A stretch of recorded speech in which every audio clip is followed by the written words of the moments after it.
इस शरीर का रचना अलग अलग है। चारों युगों में रचना क्या है? सतयुग में इसी आदमी की उम्र 1,00,000 वर्ष होता है। 1,00,000 वर्ष। यही आदमी 1,00,000 वर्ष जिंदा रहता है। लेकिन जब त्रेता युग आता है तो आपकी उम्र घट जाती है, 10,000 साल हो जाता है। फिर द्वापर आएगा तो फिर आपकी उम्र घट करके अब 1,000 साल होता है। जब कलयुग आता है तो फिर आपका उम्र घट जाता है।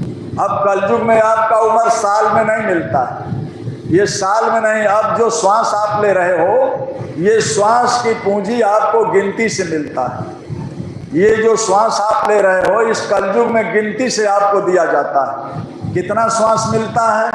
मिनिमम 96 करोड़ श्वास की पूंजी आपको परमात्मा के तरफ से गिनती पर दिया गया है। अब दिन से खाते पीते सोते बैठते आप खर्चा कर रहे हो, आप ही तो खर्चा कर रहे हो। लेकिन अगर आपसे पूछा जाए कि आज के डेट में, आज के तारीख में कितना श्वास खर्चा हो गया, कितना श्वास आपके पास बाकी है, ये विद्या आपके पास नहीं है। ये गणना आप कर लेते हो, गणना आप नहीं कर पाते।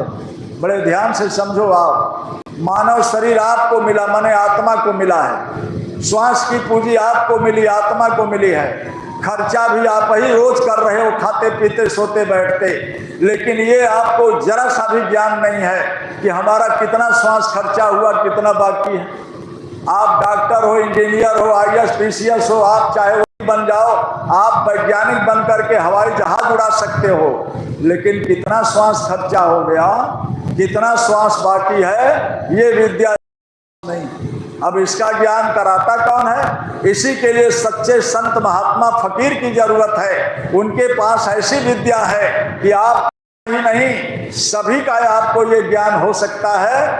प्रेमी भाई, ऐसे महात्माओं के पास आध्यात्मिक विद्या है, लेकिन हम आप उनके पास पहुंच नहीं पाते। लेकिन एक बात और है कि जिस परमात्मा ने सारी दुनिया और आपको बनाया है, जलचर थलचर नभचर नाना जे जड़ चेतन जीव जहाना, जिसने सारी दुनिया और आपको बनाया, जिसने श्वास का पूंजी आपको दिया, वो आपके एक एक श्वास का गिनती करता है।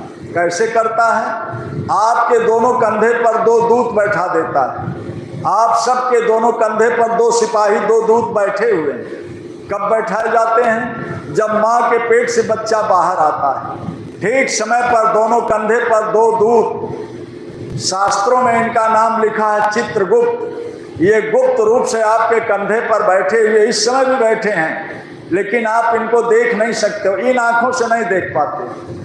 क्यों नहीं देख पाते हो? क्योंकि ये आपका शरीर 5 तत्व का है, पृथ्वी जल वायु अग्नि आकाश। इसे स्थूल शरीर कहते हैं। आप जहाँ रहते हो ये मृत्युलोक है, अर्थात यहाँ जो भी आएगा सबको मरना पड़ता है।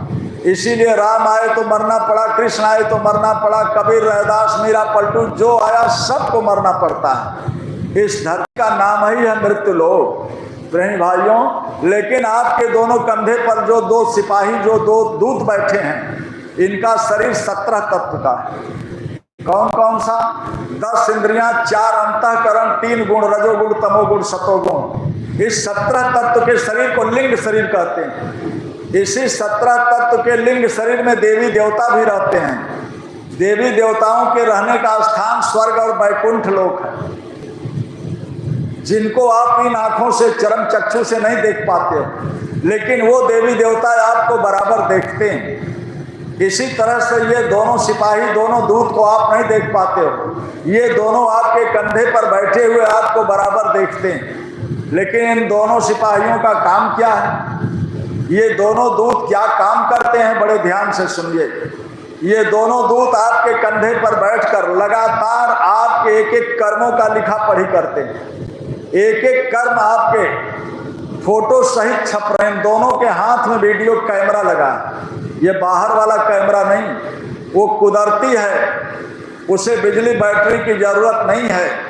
प्रेमी भाइयों, आप 10 कोठरी के अंदर बैठ करके किसी का भलाई बुराई का बात करो, सब उनके कैमरे में चाहिए। एक मिनट भी नहीं सोते हैं। आप सो जाते हो, ये बिल्कुल नहीं सोते हैं। ये आपके एक एक कर्मों का लिखा पढ़ी। आपने अपने जीवन में कितना झूठ बोला, कितना धोखा दिया, कितना कत्ल किया, कितना बेईमानी किया, कितना अपने जीवन में आपने बकरी मारा, मछली मारा,